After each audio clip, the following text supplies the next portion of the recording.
More information is now coming out about Suella Braverman's interview with the Times, but the actual detail of the interview isn't there. We're just getting these quotations in the Times.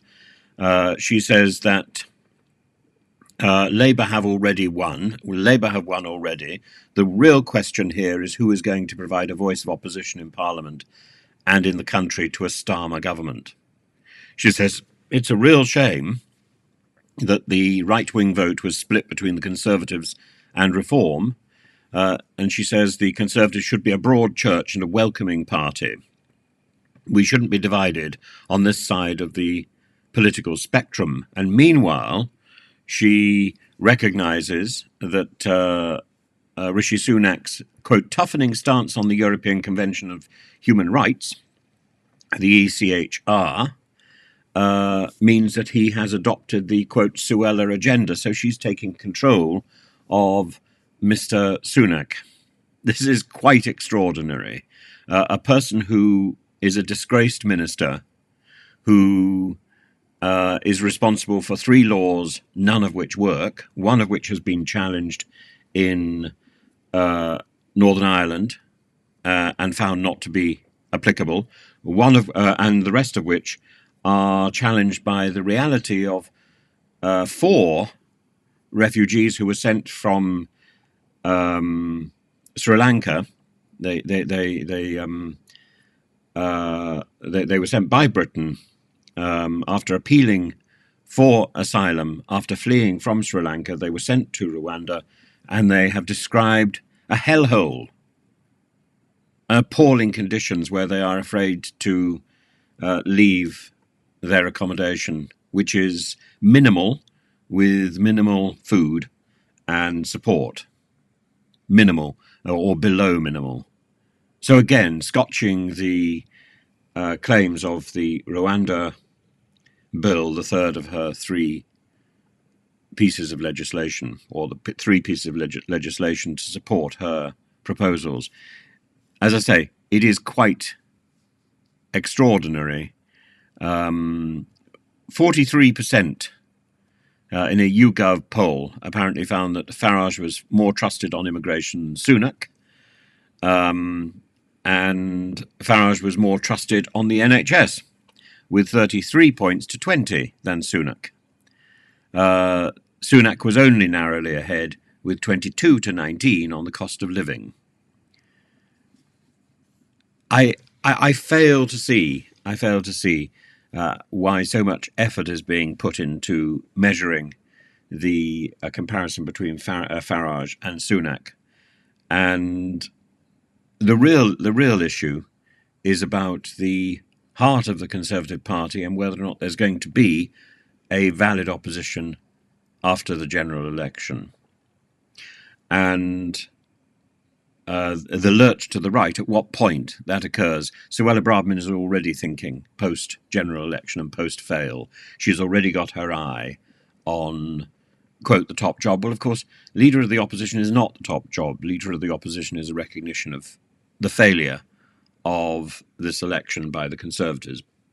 But that now is a done deal, partly because of Rishi Sunak's appalling lead, and partly because of the lurch to the right, which is so roundly rejected by the country.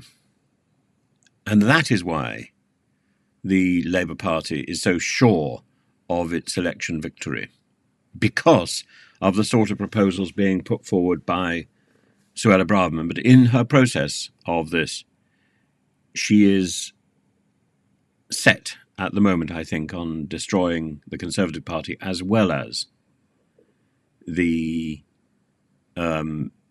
Conservative hopes at this general election.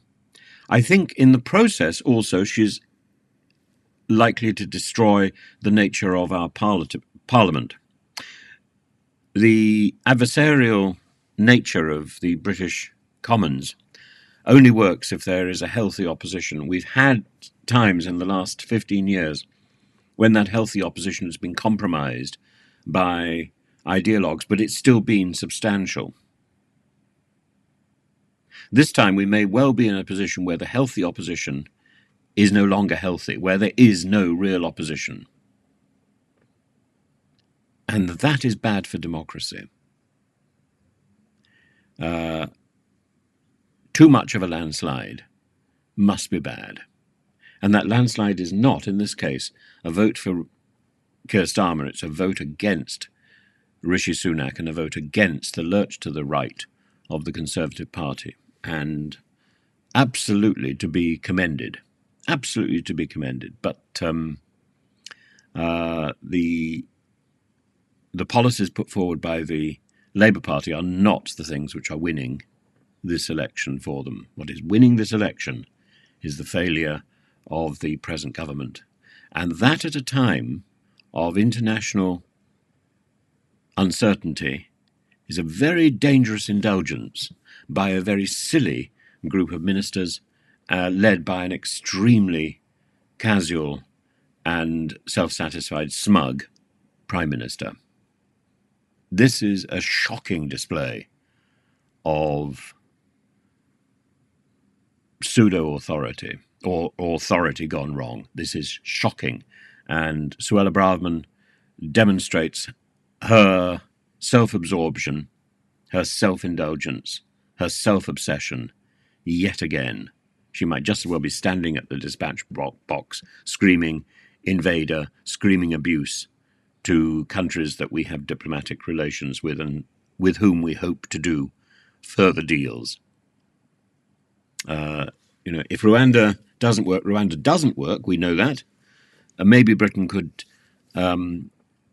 link up with Italy and do a deal with Albania, but that's not going to be possible while Suella Braverman is calling the shots, even from the opposition. That will not be possible. And